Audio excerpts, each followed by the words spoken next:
Back from performing in New York, London, and Europe, our stars were happy to be home.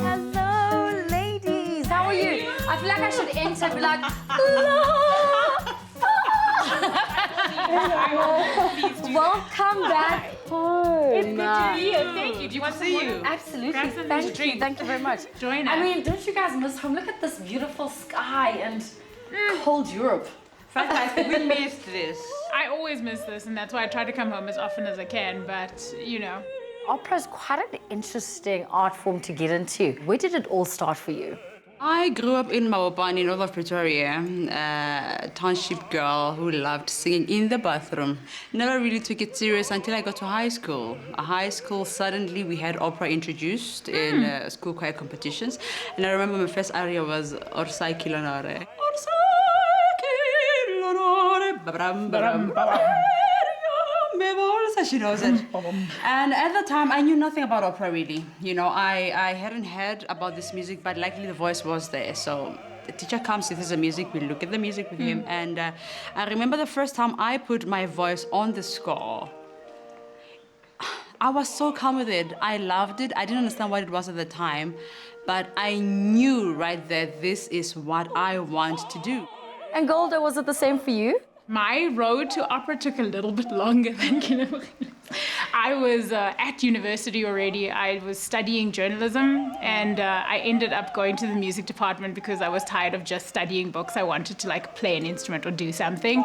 And my introduction was in the music library listening to CDs because, you know, I started taking the classical voice classes because at school I'd been in choirs and everyone's like, oh, you sing pretty, it's fine. So I thought, oh, it'll be something quite nice to do. And there I was listening to some CDs in the opera library, but I listened to these voices like Maria Callas, Kiri Takanawa, all these wonderful singers, and I just was moved.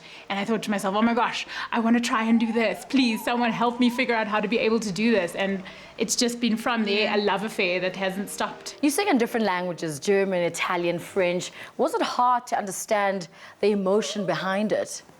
My base level is to connect emotionally. So just listening to the music, looking at the score and thinking, well, what does it evoke in me? And then, you know, I sit with a dictionary, and when you don't speak the language, you're sitting with a dictionary trying to translate those words and then go, okay, so this means it, that, the, and you do those building blocks, and eventually it starts to build up in your memory banks. And once it's in there, you can like recall faster. So what do you want to show us?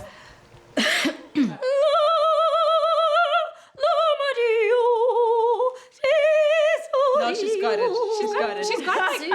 She's got the right support.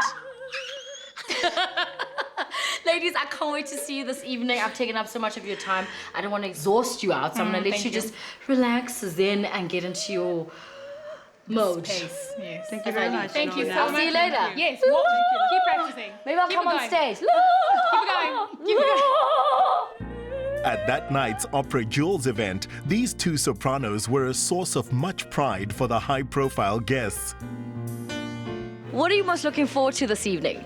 Not too often do we find an opportunity to just really enjoy our own, and I think tonight, I know the people that are going to be performing for us tonight personally, and I'm looking forward to what I've seen them do in the private side, and hopefully they can showcase that to everybody here tonight.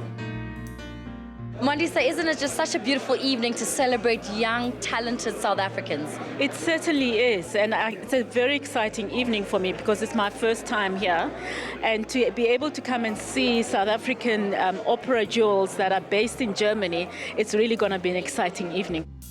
Golda and Kelebogile had their gowns created by dynamic South African designer Machere Pukane, ones they had to be able to breathe in comfortably. So tell me, what goes into practicing behind the scenes? Is it like I like that.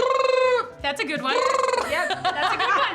You gotta get the lips. the lips or yeah. the tongue? That's a lip trill. lip trill. Lip trill, and then Okay. you've got a tongue trill as well, but that's not very nice. Okay. That doesn't look friendly. It's a I lip trill. don't think my lip trill looked friendly either, to be honest.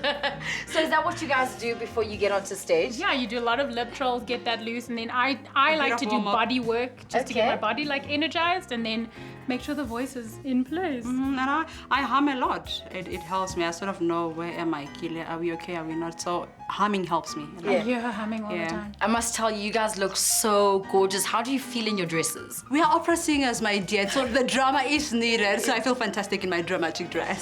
I'm so excited about all my dresses. I love every single one of them. They're beautiful. Machera did such a great job. She definitely did. Machera, the dresses you've designed are so gorgeous. What inspired them? Oh, thank you, my darling. I make this every year, so we do this project that I only make these kinds of dresses like once a year. And I love doing it. It's like an ego project. So here we are. We make shiny things. We get to come, put on makeup. It's gorgeous. We love it.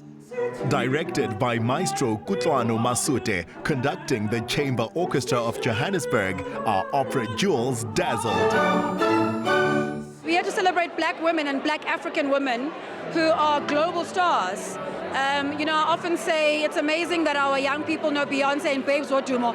I want them to know Golda Schultz and Pretty Yende and Kelebogile. So we're here just to celebrate who we are as Africans in all our glory and our genres.